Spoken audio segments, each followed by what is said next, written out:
ครับสวัสดีครับพวกช่องเออีกแล้วนะครับนะวันนี้นะครับได้โอกาสนะครับเปลี่ยนเจ้าตัวกรองนะตัวกรองน้ำมันเบนซินนะครับของ CR-V นะเจน2นะครับตัวนี้เนี่ยมันจะซ่อนอยู่ท้ายรถนะครับข้างถังน้ำมันตรงข้างถังชาโคนะครับนะจะหาจุดยากนิดนึง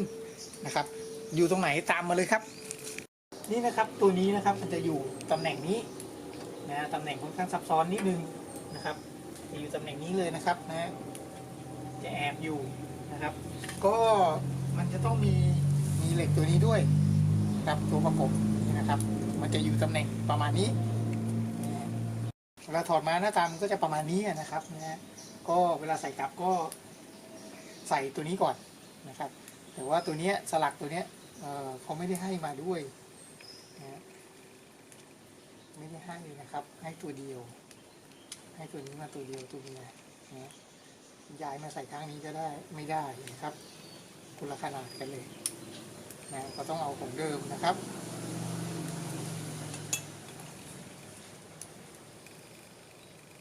อาการของตัวนี้นะครับถ้าเสียนะถ้ามันตันนะครับมันจะจะวิ่งไม่ค่อยออกอืดนะในกรณีที่วิ่งน้ำมันนะครับแล้วพอสับเป็นแก๊สมันจะวิ่งปู๊ดเลยนะฮะก็คือคันนี้ติดแก๊สมาด้วยนะครับส่วนใหญ่ CR-V รุ่นนี้ติดแก๊สกันหมดแล้วครับเพราะว่าเครื่องมัน 2,000 มันค่อนข้างจะกินน้ำมันนี่นะครับใส่ไป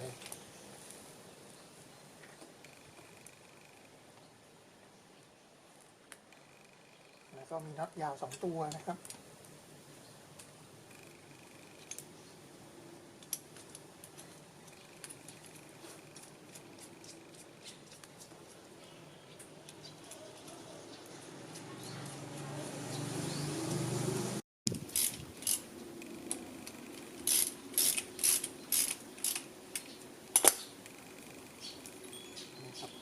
เสร็จแล้วก็ใส่เข้าไปเลยอาจจะมองไม่เห็นนิดนึงนะครับ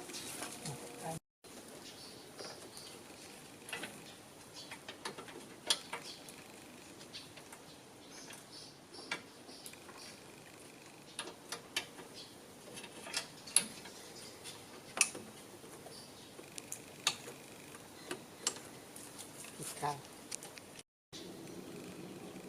นะครับเรียบร้อยยัดเข้าไปเลย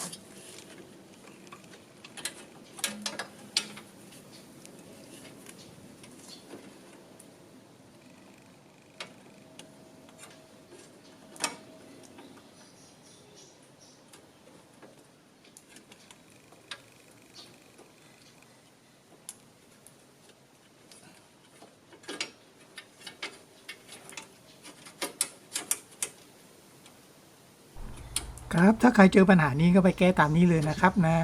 แล้วก็สินค้านะครับที่ต้องใช้ในคลิปนี้นะครับสามารถหาซื้อได้ใน Shopee นี้เลยนะครับ